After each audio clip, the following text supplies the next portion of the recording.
Y vamos ahora con Fernando Fraquelli, quien nos acompaña, y él también está acompañado, Claro. en este caso, por el senador Aníbal Fernández. Adelante, Fernando. Claro, Lourdes, porque hablamos que esta comisión investigadora, comisión especial que va a tener el Parlamento Nacional y que en definitiva va a estar encabezada por los presidentes de las comisiones de Presupuesto y Hacienda, Aníbal Fernández y Roberto Feletti. Senador Aníbal Fernández, ahora hay que marcar los tiempos que va a tener la comisión y lo importante es tener apoyo político para poder llevarla adelante. Bueno, en principio, a las 11 tenemos una reunión con el diputado Feletti ya para ultimar los detalles de cómo va a trabajar la comisión y que será conformada en forma inmediata. Y que aspiramos a que la oposición se ponga los pantalones largos en este tema y que nos demos cuenta que están jugando con 1.600 millones de dólares de los argentinos, que podrían haber sido utilizados en tantas cosas positivas para los argentinos. Siempre, normalmente, los que están al frente de este tipo de cuentas son los grandes cuestionadores y tienen unos índices como de 50 metros para apuntar a todo el mundo. Pero nunca se hacen cargo de situaciones de esta característica. Bueno, nosotros queremos armar la comisión y que por esa comisión pasen todos dando las explicaciones pertinentes a ver lo sucedido. Porque hemos escuchado a un exdiputado nacional que el planteo que hace, yo nunca tuve la cuenta. Sí, tiene razón, no miente, nunca tuve la cuenta, pero eso el operador fue el operador de la cuenta de Amaya Lacroze de Fortabat y además que operaba electrónicamente porque está comprobado eso en la propia causa. Entonces, queremos escuchar a todo el mundo que dé las explicaciones del caso para tomar una decisión de fondo que va mucho más allá de la discusión desde el punto de vista penal tributario que la FIFA ya ha comenzado como corresponde, ¿no? Del ex diputado que usted está hablando es Alfonso Pratgay y preguntarle cuáles son los tiempos que para usted tiene que tener el Congreso. ¿Empezar a trabajar cuándo? Tenemos que charlar un poquito más en eso para que vayan dándose los tiempos ordinarios, pero creo que no mucho tiempo más tendría que estar comenzar la comisión. Es demasiado importante lo que está sucediendo como para ir sabiendo con tiempo y forma cómo avanzar sobre una situación tan espinosa y tan complicada a la vez, de tanta gente que se ha escudado detrás de estos paraísos fiscales y que hoy sale a la luz, en primer lugar por una causa que hay en Francia. Así comienza este tema.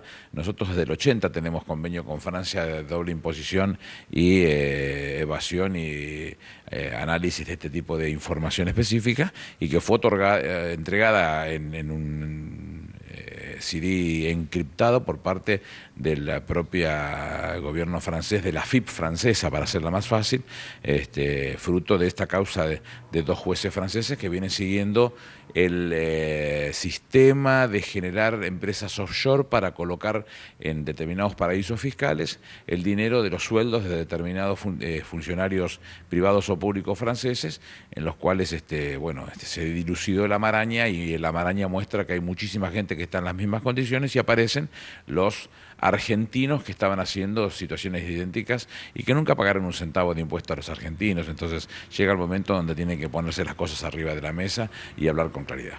¿Se pueden comparar los montos en relación a lo que está, monto de evasión que hay con lo que serían los presupuestos o de alguna provincia o del Estado Nacional? Un cálculo, la gente de AFIP diciendo que el monto del dinero depositado superaba el impuesto de Cuyo, digamos, de Mendoza, San Luis y San Juan y La Rioja. La realidad es que estamos hablando de cantidades monstruosas, que si uno se pone a compararla con cada uno de los elementos en políticas públicas llevados a cabo en los últimos tiempos, sería tantas las cosas que se podrían hacer con ese dinero. Bueno, queremos ponerlo en claro y que cada uno tribute por lo que corresponda. Lourdes, Alejandro, el senador Aníbal Fernández los escucha. Sí, buenos días, senador. Lourdes Suazo lo saluda junto a Alejandro Puerta. Usted hablaba de la cantidad de dinero, ¿no?, que están literalmente robándole al país estas personas y o empresas.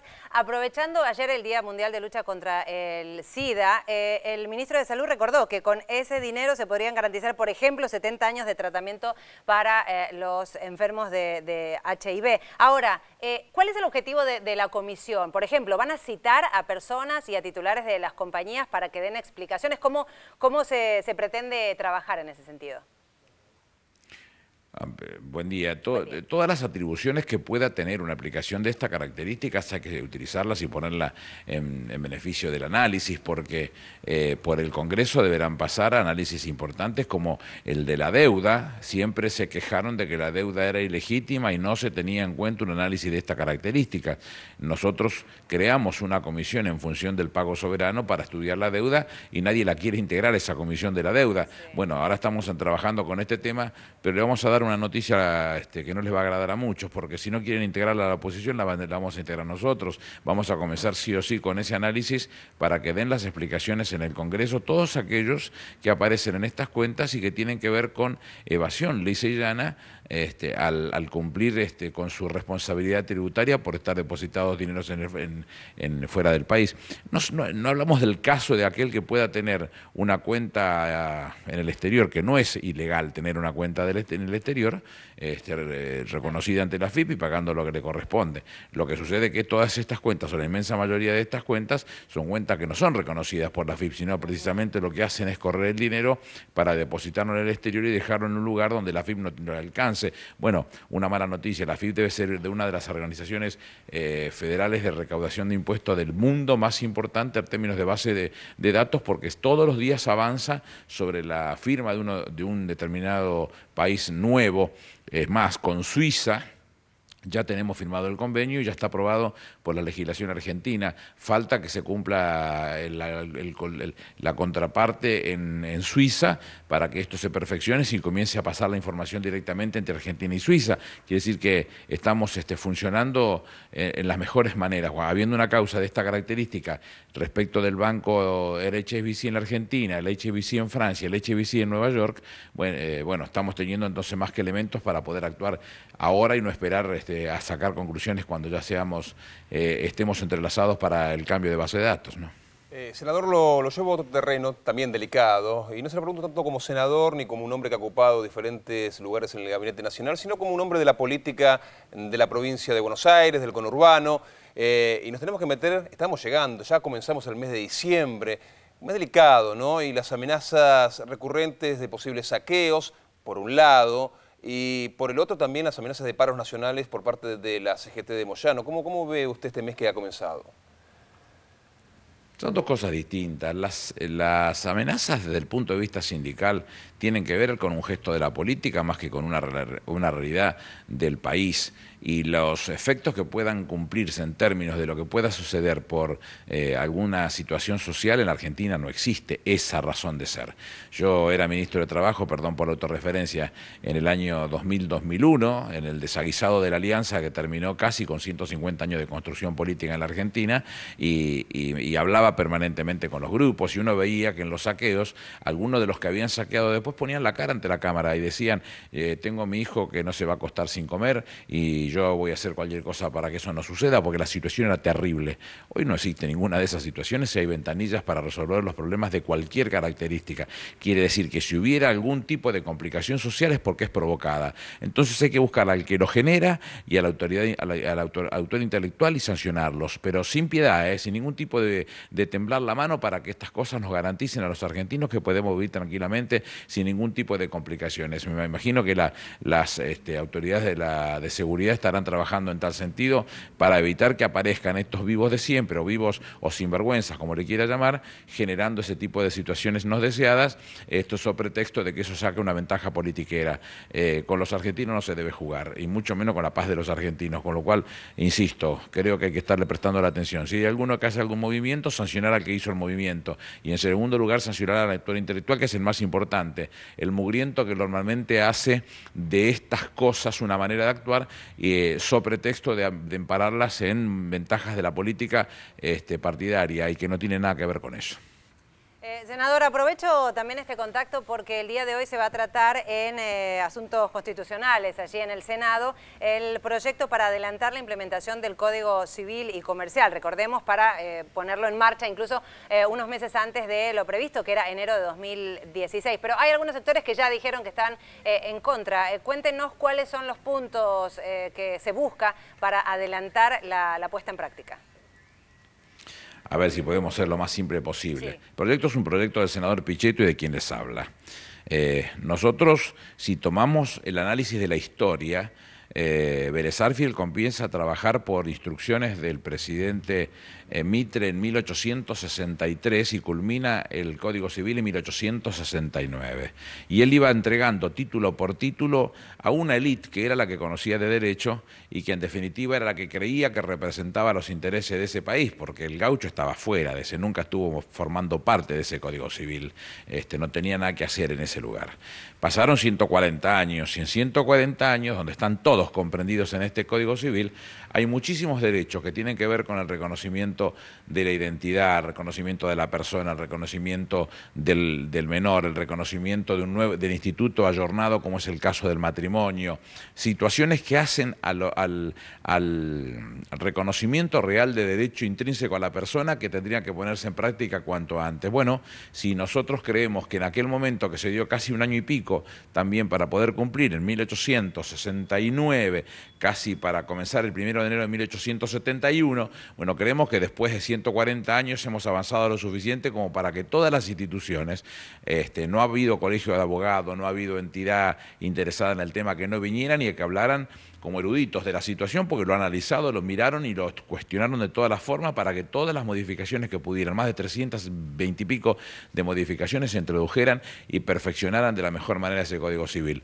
Si todo eso sucedió, ¿por qué estiramos los plazos? Si lo que estamos hablando es de garantizarle y reivindicar el tema de los derechos a los que les corresponden. Y los que dicen que el Código Civil perjudica a aquel que tiene depósitos en moneda extranjera, que lean el artículo 1390 que dice que el depósito es aquel que se hace en una determinada moneda y se devuelve en la misma moneda, con lo cual no existe tal cosa. Entonces lo que estamos haciendo es tratando de acelerar los plazos para garantizarle a la ciudadanía argentina y a aquellos que viven en nuestro país no siendo argentinos, que tienen todos los derechos como corresponden. Natalia Botana dijo alguna vez que el Código Civil y la Constitución garantizaban derechos civiles para todos y derechos políticos para pocos. Este Código Civil, que garantiza derechos civiles para todos, se da en un momento de la historia de los argentinos donde los derechos políticos son para todos también. Entonces garantizan que el que no esté de acuerdo con determinadas situaciones en poco tiempo más tendrá la oportunidad de elegir a aquellos que creen que pueden mejorar su situación de determinada manera, pero mientras tanto ya tenemos un montón de derechos ejecutándose en beneficio de los ciudadanos, ¿no? Bien, senador, le agradecemos este contacto con la televisión pública. Dejamos el final para vos, Fernando. Bueno, simplemente consultarlo al senador un tema político, senador, porque el PJ va a dar un respaldo a la presidenta de la Nación y por qué no se dio en las últimas reuniones que tuvo. No, no he estado en ninguna de las reuniones del Partido Justicialista en los últimos tiempos. Yo no hago conclusiones negativas del tema porque conociendo cada uno de los representantes que participan del consejo del partido, sé lo que piensa cada uno y cada uno se ha expresado en forma personal. Si circunstancialmente no lo hizo, yo no le asigno un valor negativo, como que me tenga que preocupar, el partido se ha corrido de la presidenta. Es una tontería, me parece a mí. Todos han dado muestras sobradas de ser solidarios y acompañar esta posición, con lo cual no le asigno más valor que el que tiene y bueno, viendo esta embestida berreta, porque no tiene otra cosa más que ser, que estemos discutiendo porque alguna empresa ligada a la presidenta no presentó una nómina del directorio o un balance. Yo hago sociedades de año 1981, eso en el país no conozco nunca un caso que se haya allanado para buscar semejante cosa. Es una falta, ni siquiera una infracción que fuera sancionada con multa, una falta. Se intima para que se presente la documentación y eventualmente puede tener otro tipo de sanciones, pero por desidia. Y además, ¿quién puede entender que la presidenta sepa que eso falta? Porque la presidenta tiene abogados y contadores que se dedican a esa situación. En todo caso, se merecerá un coscorrón aquel que no cumplió por no darse cuenta que tenía que cumplir en tiempo y forma con los papeles. Yo, siendo contador y abogado, no me liquido los impuestos, lo liquido un tercero a quien le creo y es el que resuelve las cosas. ¿Se puede equivocarse? Sí, puede equivocarse. También la FIP en ese caso da lugar para que se corrija, la IGJ da lugar para que se corrija y eventualmente se presente la documentación. Entonces, que se esté hablando de una presidenta que está ejecutando política al máximo nivel y dar explicaciones de esta característica es torpe. Hay que salir rápidamente de esta cosa para no dejar quedar entrampado en la ventaja que quieren algunos medios y algunos politiqueros que quieren sacar sacarle ventaja a esta situación que es indeseable, insensata y no tiene ningún sentido trabajar en tal sentido, ¿no? Senador Aníbal Fernández, gracias. Gracias a ustedes. Muy bien, el senador Aníbal Fernández, recordemos, 11 de la mañana, Aníbal Fernández, Roberto Feletti, se encuentran para ir diagramando lo que va a ser la comisión bicameral que va a investigar las cuentas no declaradas en Suiza. Ustedes, por favor. Gracias, Fernando. A vos, y es momento ahora, Alejandro, de repasar lo más importante. En títulos.